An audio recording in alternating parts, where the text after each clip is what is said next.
Okay,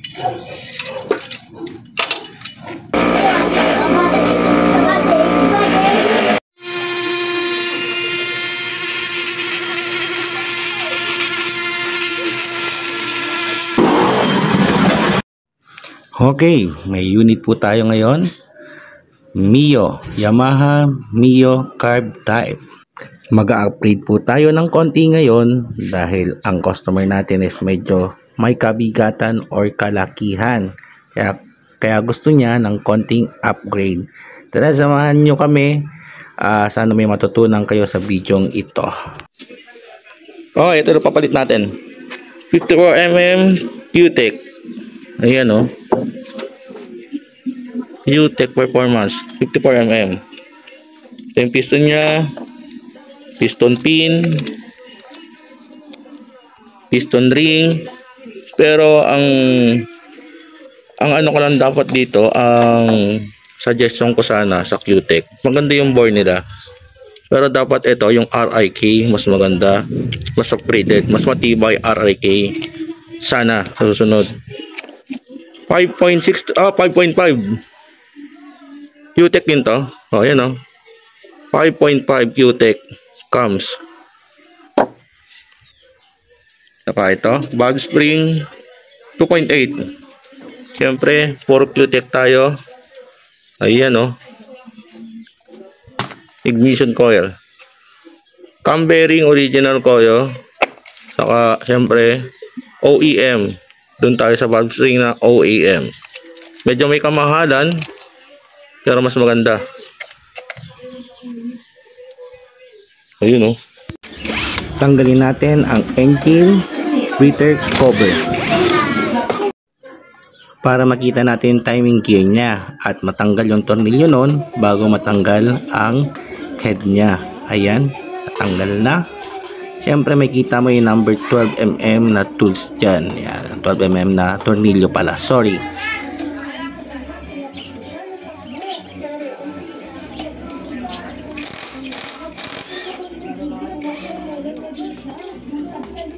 Kapag natanggalan natin yung 12mm na tornilyo dyan at saka yung washer na nagsisilbing lock, ayan, pwede na natin tanggalin yung timing gear.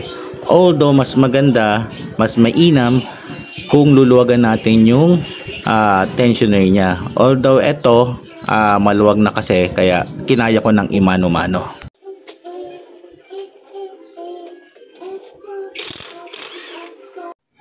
Siyempre, tatanggalin natin yung dalawang mahabang tornilyo dyan.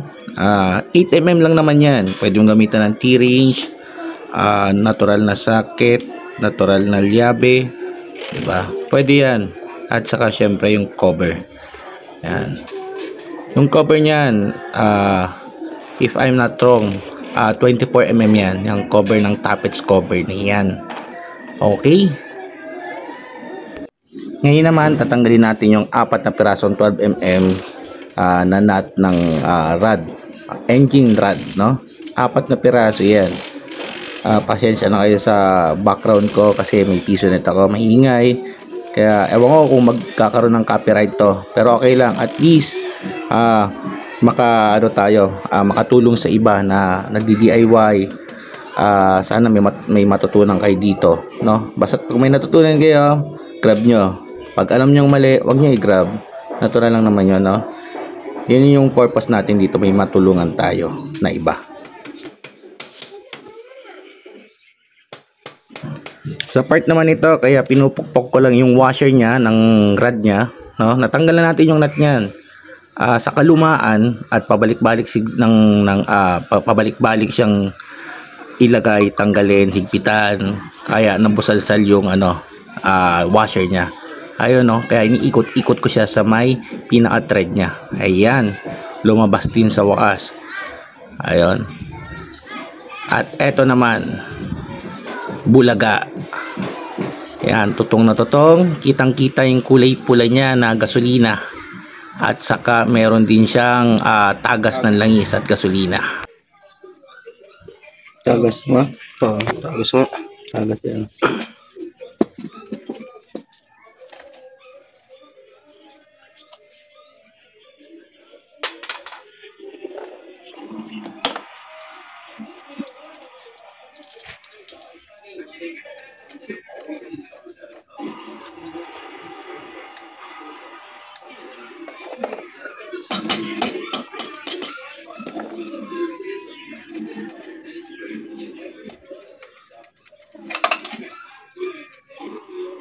Sa part naman to, yung pinakadulo, ang hirap niyang tanggalin, no? Hindi ko na pansin yung tornilyo ng ng tensioner na isa, mahaba pala. Tumukod doon sa pinaka-thread ng ng rod, no? Which is may mali ako dito. Pero nakita ko rin bandang huli.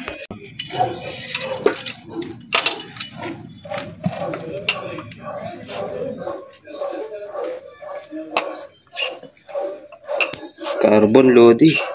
Ito, durog, oh. Kaya Pangit yung langis mo. lapit na.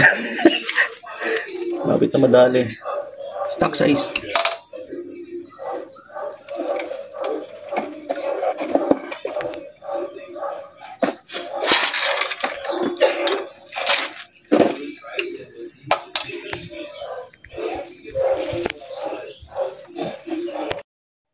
Sa pagtatanggal naman ng piston pin lock, yung pinakalock niya sa piston pin, yung parang alambre. Be sure na lalagyan niya ng takip, basahan, plastic or whatever para if ever na tumalsik man yung lock na yan, huwag pumunta sa loob ng makina at iwas disgrasya.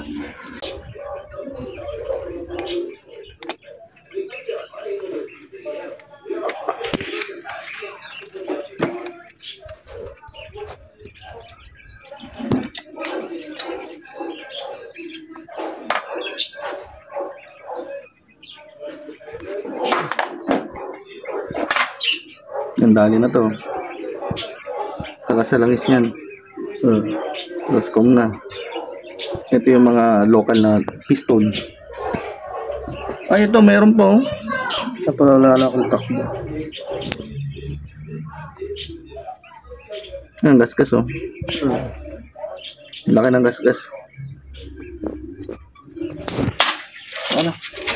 Stop. Oh.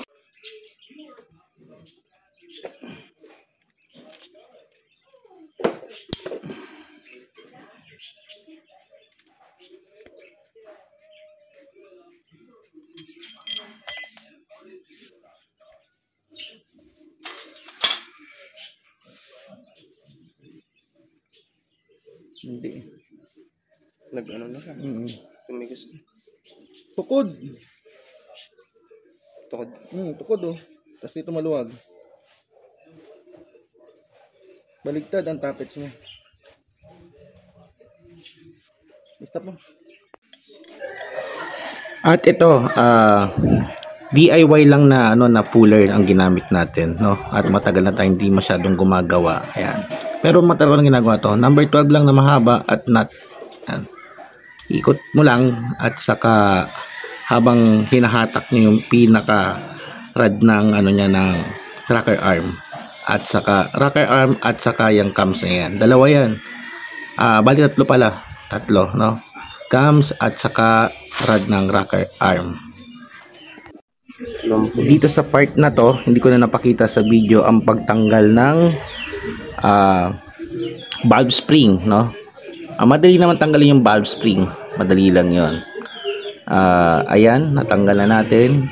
Wala pang port yan. Hindi pa nakaport yung polish. Saka, ang daming singaw ng barbula. Sobrang kalumaan siguro nito. Matagal mag-change oil. Hindi nagpapa-refresh. Kaya ganito ang estado ng head niya. Ayan, mamaya ayusin natin yan.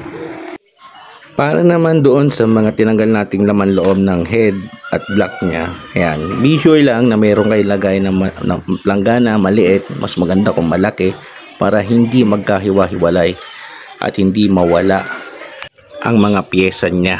Sa sobrang liit na ito, dapat maging maingat po tayo at dahil mahal din ang mga materyales ng motor, mapaluma o bago.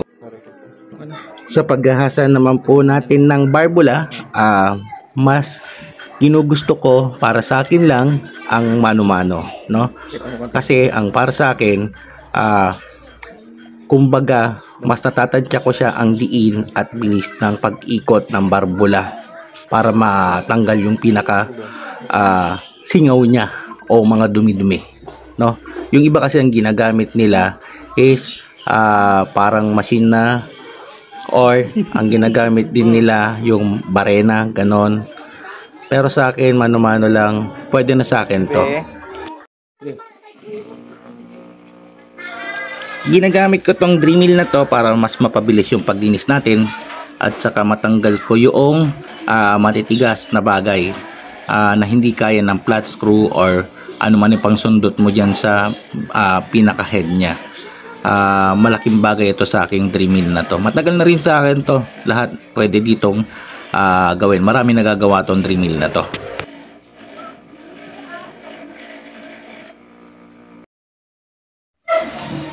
Dahil sa bihira siyang mag change oil or pabago-bago rin ng langis, at saka hindi nagpapa-refresh, yung head niya napakadumi.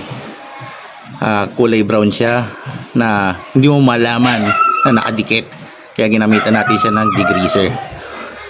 Malaking bagay yung degreaser para mapalambot niya yung mga natuyong mga debris dyan, no? Totally, mas okay na rin tong linisin natin para fresh na fresh yung head natin. Kaya babad nyo lang ng konti, at saka ginagamitan ko pala siya ng steel brush na maliit na parang toothbrush.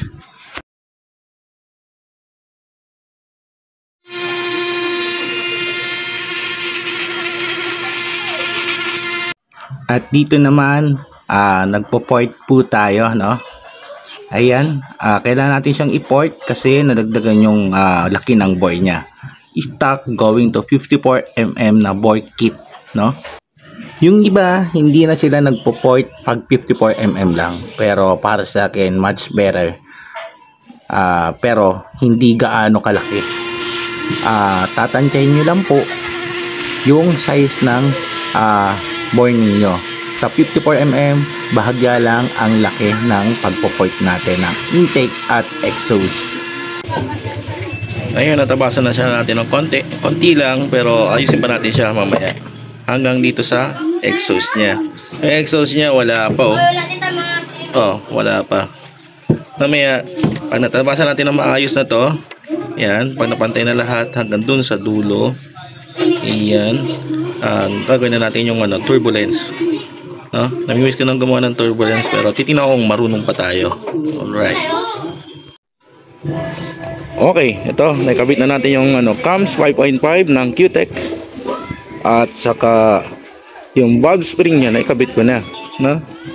Cams, valve spring, saka syempre nag-grind na natin, then na-port na natin. Iyan, no? Ayan yung port natin. Ayan. Yung exhaust niya, hindi ko pa siya na-polish kasi naubusan ng liha. Madali na to kasi i-refresh ulit namin to after 2 weeks or 3 weeks. Tingnan natin kung may mangyayari sa makina. Siyempre double check lagi. Hindi naman lahat ng mekaniko is perfect na alam mo Q na yun. Yan, mas maganda yung nagdo-double check ng makina. Bubuksan ulit. And then kita mo naman, dati yung kanina, kung makikita nyo sa video, madumi, no? Nilagyan pala to ng ordinaryong langis na pang decambio 20W40. Dapat dito polysynthetic lagi, no? Saka nilagyan niya rin to ng tawag na to, pan diesel na oil. Kaya anong nangyari, nagtutong. Kaya pinagtiyagaan namin na yan, nilinisan namin yan. Yan, malinis sa pati loob, malinis na pati loob. Parang brand new na ulit siya. Okay, salpak na natin. I-install na natin yung bore kit niya. Syempre, i-ready na natin yung piston niya sa bore kit. Mas maganda para yung gap ng piston ring ay nakalagay na kaagad, no?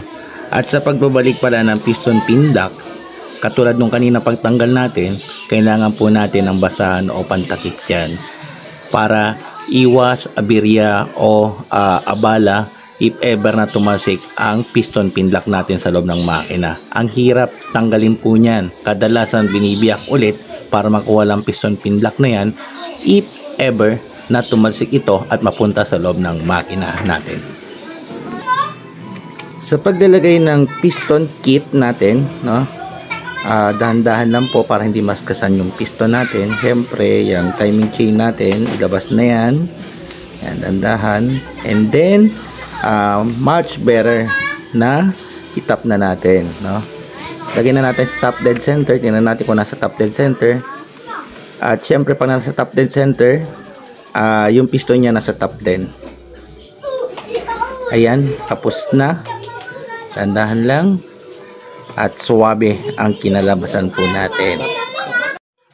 Kapag nalagay na natin yung bore kit natin, ayan, sunod natin yung gasket ng gitna, yung lata, yung pinaka lata niya, tapos timing guide, no? Siyempre punasan natin. Be sure lang na walang mga debris dyan o mga tawag na ito, alikabok, ganyan, mga maliliit na bato. Makaka-apekto po na sa makina po natin yan. Yan, yan, ilagay natin yung pinakalata niyang gasket. Be sure lang na bago rin yan. Although may kasama naman yan pag binili yung pinaka-bore kit, may free na po siya. Saka salpak natin yung pinaka-head niya. Kaya ayun, alalayan lang yung pinaka-timing chain para malusot. Dahan-dahan lang, baka tamaan yung pinaka timing guide ng plastic, baka maputol. Saka syempre mag-ready na kayo ng pangkalang dun sa timing chain para hindi na mahulog sa loob. Ayun, pasok na pasok. Suwabe, press na press. Tingnan ang makina natin ngayon, hindi katulad kanina na halos di mo na makilala. Yan, syempre lagyan natin yung mga bolts natin dyan, yung dalawang mahabang 8mm. Yan. Siyempre ikot ng konti. Be sure lang na naka-thread bago mo lagyan yung apat na nut na 12mm sa tawag na ito sa rod natin, no? Siyempre balik natin yung washer. Huwag nyo kakalimutan yung washer. Yung iniikot kong yan, yan yung na busalsal. Pangit naman sa painggan ng busalsal, pero yun yung tingin kong way na nangyari sa kanya ng busalsal, no? Ayan, no? Then yung nut. Pagbabalik ng nut natin, pagtanggal at pagbalik pala, dapat criss-cross siya para hindi siya mag-lost thread kaagad. Criss-cross.